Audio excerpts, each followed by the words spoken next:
యూఎస్ఏలో house తీసుకోవాలి అనడం especially ఇండియన్స్‌కి ఒక పెద్ద మైల్‌స్టోన్ లాంటిది.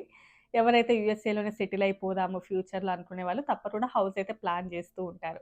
సో, ఇప్పుడున్నటువంటి పరిస్థితి లోపల హౌసింగ్ మార్కెట్ అంటే మార్ట్‌గేజ్ ఇంట్రెస్ట్‌లు కొంచెం ఎక్కువగా ఉండడము అండ్ కొన్ని చోట్లల్లా న్యూ హౌసెస్ యొక్క అవైలబిలిటీ చాలా తక్కువగా ఉండడము, కొన్ని చోట్ల హౌసింగ్ ప్రైజెస్ చాలా తక్కువగా ఉండడం, ఇలా డిఫరెంట్‌గా చూస్తూ ఉన్నాము.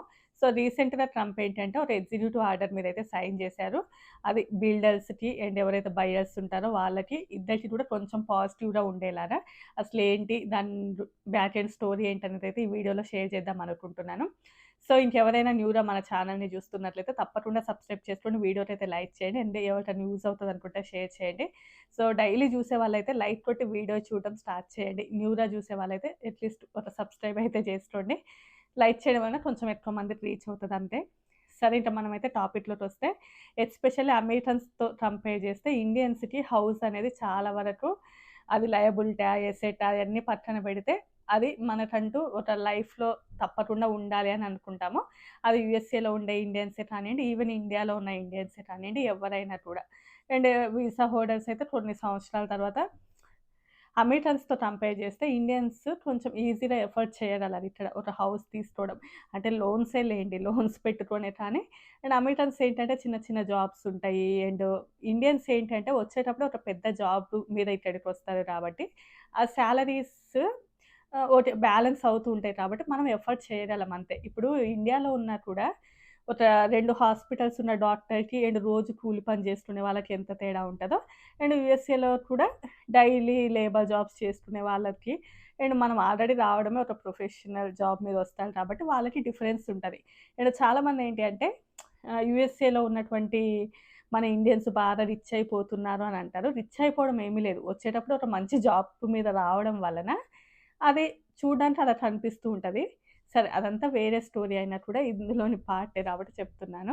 సో, రీసెంట్‌గా ఏంటంటే మార్చి 13న ట్రంప్ ఒక ఎగ్జిక్యూటివ్ ఆర్డర్ మీద సైన్ చేశారు. ఎందుకంటే హౌస్ మార్కెట్ కొంచెం అటు ఇటుగా ఉంటుంది కాబట్టి కొంచెం దాన్ని ఫ్లెక్సిబుల్‌గా చేయాలి అంటే ఆహ్, బయర్స్‌కి అండ్ ఎవరైతే బిల్డర్స్ ఉంటారో వాళ్ళకి కొంచెం పాజిటివ్‌గా ఉంటే బావుంటది అని చెప్పేసి. సో, ఇంకా బయర్స్‌కి ఒక ఎగ్జిక్యూటివ్ ఆర్డర్ మీద సైన్ చేశారు. అండ్ బిల్డర్స్‌కి ఒక ఎగ్జిక్యూటివ్ ఆర్డర్ మీద అయితే సైన్ చేశారు. అండ్ క్రిటిక్స్ కూడా దీని మీద కొన్ని వాళ్ళ ఎక్స్‌ప్లనేషన్ కూడా ఇస్తూ ఉన్నారు. సో, ఇంకా ఫస్ట్ బిల్డర్స్‌కైతే ఒక ఎగ్జిక్యూటివ్ ఆర్డర్ మీదైతే సైన్ చేశారు. అదేంటి అంటే removing regulatory barrier to affordable home construction.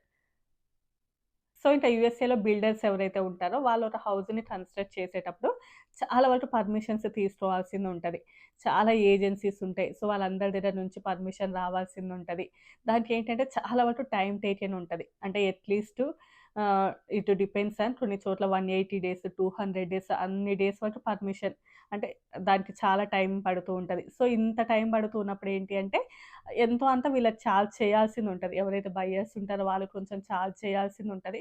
ఆ టైం లోపల బయర్స్ నష్టపోతూ ఉంటారు. కొంచెం ఇంట్రెస్ట్ గూడా చూపించరన్నట్లు. అంటే న్యూగా ఏదైనా ఒక కన్‌స్ట్రక్షన్‌కెళ్ళాలి అన్నా, ఏమైనా న్యూగా ఒక హౌస్ తీసుకోవాలి అనుకున్నా కూడా, దానికంటే కూడా ఎవరైనా ఆల్రెడీ కన్‌స్ట్రక్ట్ చేసిందుంటే, అక్కడికే ఇంట్రెస్ట్ చూపిస్తూ ఉండడం వలన ఎస్పెషల్లీ ఇంత టైమ్ టేకెన్ పట్టడము, అండ్ ఈ మిడిల్‌లో కూడా వీళ్ళకి అంతో ఇంతో మనీ పే చేయడం వలన చాలా వరకు ఇబ్బందవుతూ ఉంది అని చెప్పేసి అండ్ చాలా వరకు ఏజెన్సీస్ ఉంటాయి. అంటే యూఎస్ఏలో హౌస్ అంటే స్ట్రోమ్ ఎలా ఉంటదో చూడాలి. And water and wet plan rule and environmental related things.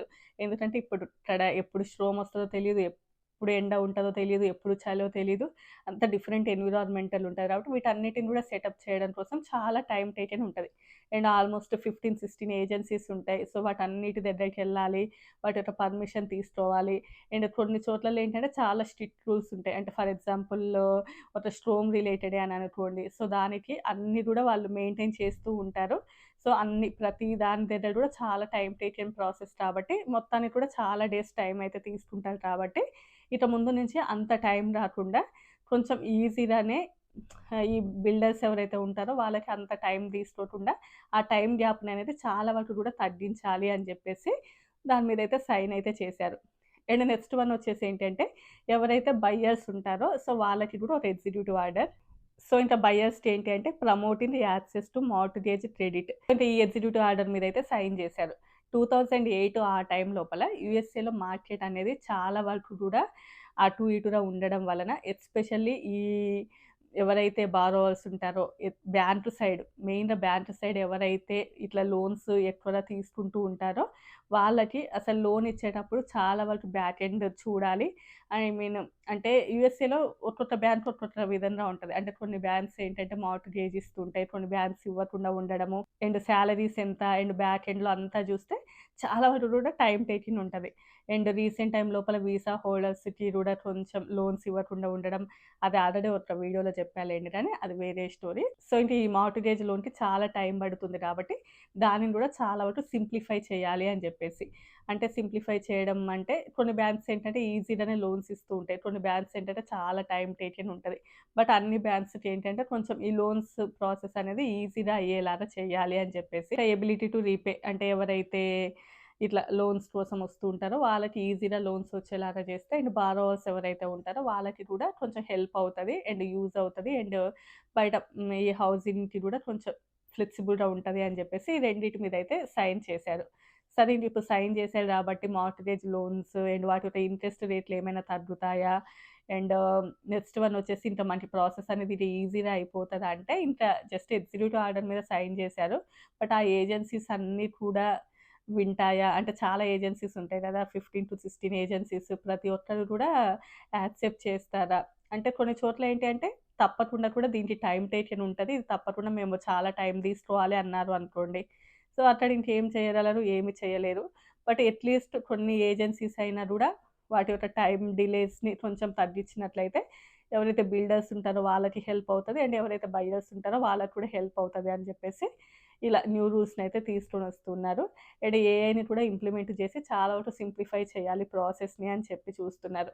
అంటే బిల్డర్స్ సైడ్ పట్టేటటువంటి ఆ టైమ్ టేకెన్‌ని కానియండి, అండ్ బ్యాంక్స్ సైడ్ కానియండి, వీటిని కొంచెం ఏఐని ఇంప్లిమెంట్ చేసి ఆ ప్రాసెస్ ఇంకా ఈజీగా అయ్యేలాగానే ఇది ఇండియన్స్‌కి అని లేదు అంటే యూఎస్ఏలో వీసా హోల్డర్స్‌కి కాదు. యూఎస్ఏలో ఎవరైతే హౌస్ తీసుకోవాలి అని అనుకుంటున్నారో అండ్ యూఎస్ఏ లోపల హౌసింగ్ మార్కెట్ కూడా కొంచెం అటు ఇటుగా కూడా ఉంది కాబట్టి దానిని ఇంకొంచెం డెవలప్ చేయాలి అంటే ఇలా న్యూగా కొన్ని రూల్స్ తీసుకురావాలి అని చెప్పేసి. సో, ఇంకా ఆల్‌మోస్ట్ ఇంతే అండి ఈ టాపిక్. అండ్ మీలో ఎంతమంది యూఎస్ఏలోనే హౌస్ బావుంటది అనుకుంటున్నారా? లేకపోతే ఇండియాలో ప్లాన్ చేస్తే బెటర్ అని అనుకుంటున్నారా? అండ్ ఇండియాలో అయితే ఏ బిల్డర్ దగ్గర బెటర్ అని అనుకుంటున్నారు? My home, Aparna, Rajapushpa, prestige, main వీళ్ళు పెద్ద బిల్డర్స్ కాబట్టి ఇందులో ఎవరి దగ్గరైతే బెటరో తప్పకుండా కామెంట్ చేయండి. సో, మనం కూడా ఫ్యూచర్‌లో ఇండియా ప్లాన్ ఉంది కాబట్టి మీరు చేసే కామెంట్స్ కొంచెం హెల్ప్ అవుతాయి మనకి అంతే.